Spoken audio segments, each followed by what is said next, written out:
Hello बच्चों, good morning. तो आज हम बिहार बोर्ड का इतिहास की दुनिया चंद्रिका, जो कि चैप्टर नंबर 1 और चैप्टर का नाम हो गया यूरोप में राष्ट्रीयवाद, जिसे आप सोशल साइंस भी कह सकते हैं। तो सोशल साइंस का टोटल 4 भाग होता है, उसमें से एक भाग है इतिहास की दुनिया।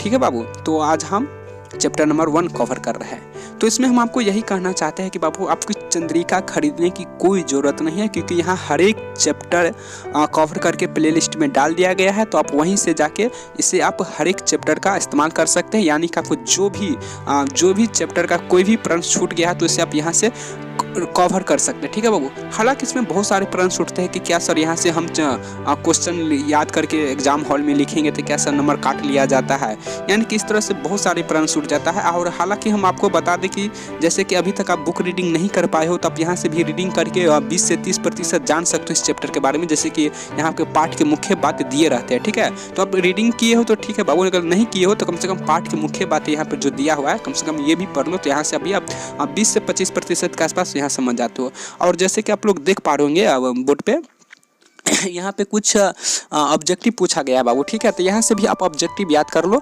तो यहाँ देखो ऑब्जेक्टिव में बहुत सारे लोग ना भटकने लगते हैं कि कौन सा बुक खरीदने से ऑब्जेक्टिव फुल मिलता है, या फिर उधर उधर कोई गाइड खरीदने लगता है, कोई कुछ खरीदने लगता है, कोई अदर बुक खरीदने लगता है, कोई आलोक कंपनी का, कोई भारतीय भवन कंपनी का। तो कहीं से यानी कि एक तरह से बुझो कि विद्यार्थी लोग कन्फ्यूज रहते हैं। और हम आपको बता दें कि बाबू आप यहाँ से याद कीजिए, क्योंकि NCERT से पूरा सोशल साइंस में 100% का 100% NCERT से अब पूछा जाता है ऑब्जेक्टिव। यह देखो बाबू, हम किसी कंपनी का खिलाफ नहीं है, फिर किसी कंपनी का खिलाफ नहीं है।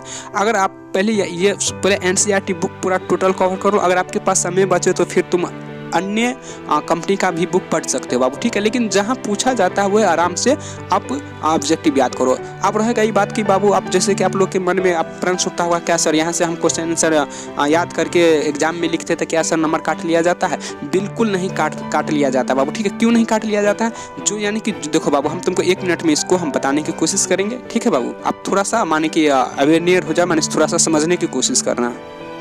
तो देखो बाबू, जैसे कि मानकर चलो कि कोई एग्जामिनर होता है। ठीक है, तो एग्जामिनर जो होता है वो अपना क्वेश्चन सेट करते हैं। क्वेश्चन सेट करने के बाद क्या करते हैं, वो अपना वो जहाँ पर एग्जाम होता है उस एग्जाम हॉल में भेज देते हैं। एग्जाम हॉल में आप लोग परीक्षा देकर आते हैं, तो फिर परीक्षा देकर आप लोग आते हैं तो फिर वो कॉपी कहीं चले जाते हैं कोई सर के यहाँ कॉपी चेक करने के लिए चले जाते हैं, वाट एवर कहीं भी चले जाए। ठीक है बाबू, तो जो यानी कि जो सर कॉपी चेक करते रहते हैं तो उसको ये मतलब नहीं रहता कि ये क्वेश्चन का आंसर आप चंद्रिका से लिखो, या फिर अपने मन से लिखो, या फिर किसी गाइड से लिखो, या फिर जो सर लिखाए वो लिखो, या फिर कोचिंग में लिखे हो, यानी इसको कोई मतलब रहता ही नहीं बाबू। ठीक, उसको बस इतना ही मतलब रहता है कि जो क्वेश्चन पूछा गया उस क्वेश्चन से रिलेटेड, यानी आप कितनी अच्छी तरह से क्वेश्चन का आंसर देख रहे हो, उसके आधार पर आपको फुल नंबर मिलता है, या फिर हाफ नंबर मिलता है, या फिर नहीं मिलता है। ठीक है बाबू, तो उसको यानी कोई मतलब रहता ही नहीं कि आप कहाँ से क्वेश्चन का आंसर दियो, फिर अपने मन से दियो, या फिर बुक से दियो, या फिर चंद्रिका से लिखो, या फिर जो सर कोचिंग में लिखाए थे वो लिखा है। उसको कोई लेना देना होता है नहीं, उसको सिर्फ एक ही लेना देना होता है कि जो क्वेश्चन आंसर पूछा गया उस क्वेश्चन का सही आंसर और कितनी अच्छी तरह से उस क्वेश्चन का आंसर देख रहे हो, उसके आधार पर आपको फुल नंबर मिल जाता है। हालांकि इसमें भी बहुत सारे इंटरेस्ट है कि बहुत सारे अफवाह उड़ा देते विद्यार्थी लोग कि चंद्रिका से याद करके जाओ, वहाँ पर क्वेश्चन लिखोगे तो नंबर काट लिया जाता है। ये सब फालतू का बात है बाबू। ठीक है, ये सब कुछ नहीं है। जैसे कि हम आपको पहले ही बता दें, एग्जामिनर को कोई लेना देना होते नहीं, कोई उस जो सर को पीछे कर उसको कोई लेना देना नहीं होता। आप कहाँ से क्वेश्चन लिख रहे हो, आप माने कि जो प्रश्न पूछा जाता है उससे रिलेटेड आप अच्छी तरह से क्वेश्चन लिख रहे हो और आपको फुल नंबर मिलेगा। आई होप अभी तक आप समझ पा रहे होंगे बाबू हम आपको क्या कहना चाहते हैं। ठीक है, तो अभी तक तो आप समझ पा रहे होंगे बाबू।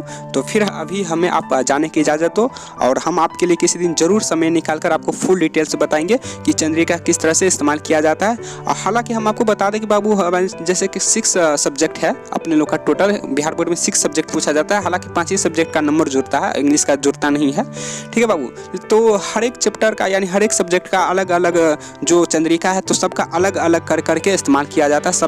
सबके सब तरीका से इस्तेमाल किया जाता है। तो हम आपके लिए किसी दिन जरूर समय निकालेंगे और व्हाइट बोर्ड के माध्यम से बताएंगे किसी दिन 6 सब्जेक्ट का किस तरह से कौन चंद्रिका इस्तेमाल करना चाहिए। ठीक है बाबू, तो अभी हमें आप जाने की इजाज़त दीजिए, तो फिर हम मिलते हैं नेक्स्ट क्लास में। ठीक है बाबू, जब तक के लिए आप कंटिन्यू पढ़ाई रखो। पढ़ाई में कोई ढीला उला नहीं करना है बाबू, पढ़ाई में कोई गैपिंग टैपिंग नहीं करना है, पढ़ाई कंटिन्यू रखो। ठीक है बाबू, तो चलो ठीक है, तो फिर मिलते हैं अगले वीडियो में। जब तक के लिए जय हिंद, वंदे मातरम, भारत माता की जय।